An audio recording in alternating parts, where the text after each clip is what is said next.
പള്ളികുന്നം പടയണിവട്ടം ദേവീക്ഷേത്രത്തിൽ സപ്താഹയജ്ഞം സമാപിച്ചു. അപവൃത സ്നാനത്തോടെയാണ് യജ്ഞം സമാപിച്ചത്.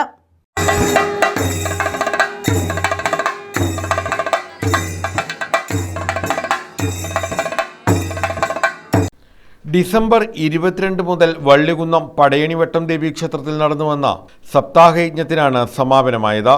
യജ്ഞത്തിന് സമാപനം കുറിച്ച് അവഭൃത സ്നാന ഘോഷയാത്ര നടത്തി.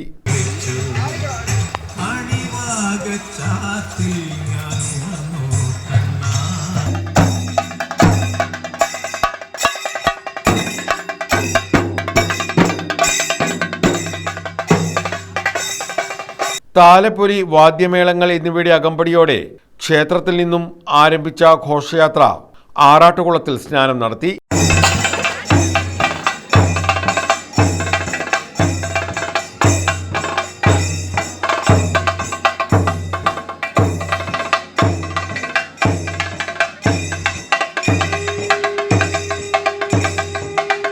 തുടർന്ന് ക്ഷേത്രസന്നിധിയിൽ എത്തിച്ചേർന്നു.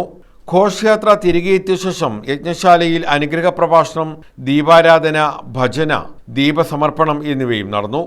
ഗണേഷ് പെരുമാൾ ചേർത്തലയായിരുന്നു യജ്ഞാചാര്യൻ. മണിലാൽ നീലാംബരി കെടാകുളം, മുകുന്ദദാസ് മുഖത്തല, രാജീവ് കുമാർ വർക്കല എന്നിവർ ഉപ ആചാര്യന്മാരും ശബരിനാഥ് അമ്പലപ്പുഴ യജ്ഞഹോതാവുമായിരുന്നു. News bureau, Vallikunnam.